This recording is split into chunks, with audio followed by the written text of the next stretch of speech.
Anshin, ¿por qué te mudaste aquí? Mira, yo me mudé aquí porque me gustaba Japón, me encantaba Japón. Desde pequeña me gustaba mucho Japón. ¡Yay! Hello días, bienvenidos a un nuevo vídeo. Yo soy Anshin Doyle, vivo en Japón y este mes formo parte del Hablo Squad.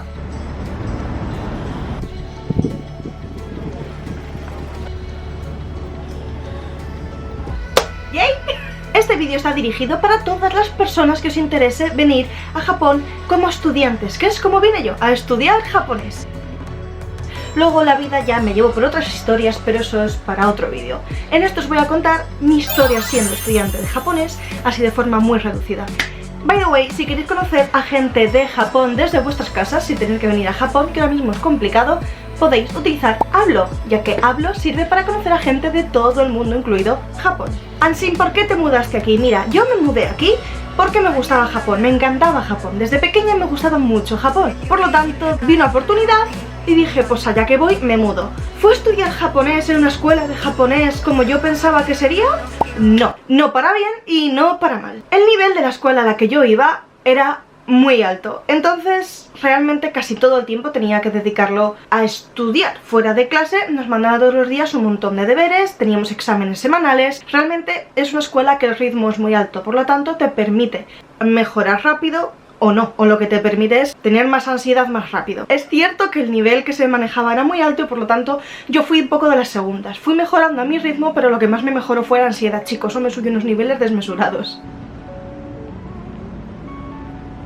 Pero eso ya depende con cada persona. El ritmo de las clases era muy interesante, ya que primero hacíamos kanjis, luego pasábamos a gramática y vocabulario y luego hacíamos repaso o ejercicios entre nosotros. Y ahí es cuando empiezas a interactuar con tus compañeros de clase. Una de las cosas que más me gustó de ser estudiante de japonés en Japón, en una escuela internacional, es que compartes vivencias y día a día con gente de un montón de partes del mundo. He tenido compañeros de Corea, de Vietnam, de Arabia Saudita, de Chile, de Ecuador, de España, de Rusia, de Francia. Como veis era una especie de niños de Benetton, pero en aprenderse los kanjis, que es una cosa muy complicada. Además del día a día con las clases y todo el estudio, el cual me gustaba, lo que más me gustaba era sorprendentemente los kanjis. Yo vine sin saber nada de japonés y aprendí hiragana y katakana en mis primeras semanas, que es el silabario básico japonés, y luego ya empezamos con los kanjis. Los kanjis se dividen por niveles, hay muchísimos kanjis,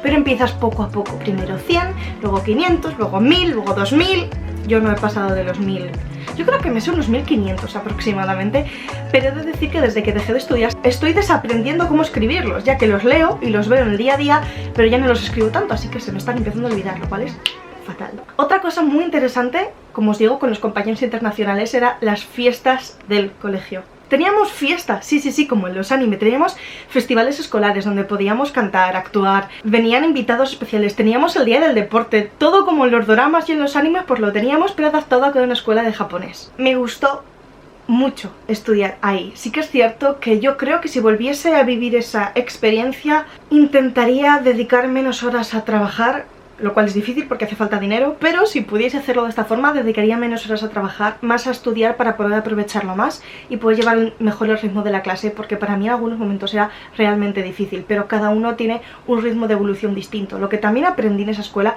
gracias a los sensei, a las sensei sobre todo, que eran un amor, el profesorado era todo un amor, es que al final cada uno tiene su ritmo de evolución y que no te puedes comparar con otro. Si me comparaba con el mejor de la clase yo era una mierda, pero si me comparaba con quienes no tenían tanto tiempo para estudiar porque trabajaban más, claro, entonces yo lo hacía muy bien. No hay que compararse, cada uno está en su ritmo vital y en su ritmo personal distinto, y al final es una experiencia que tienes que aprovechar, sacar todo lo bueno y mejorar como persona, mejorar tu japonés y ya está. No intentes ser el mejor en todo porque entonces solamente petarás, pero aprovecha lo bueno de esta oportunidad. Sinceramente yo estoy muy feliz de haber venido a Japón a estudiar japonés, de poder quedarme aquí, de estar viviendo aquí, y si os apetece conocer gente de Japón, utilizad Hablo, preguntarles, y si os pica el gusanillo os animo a que vengáis.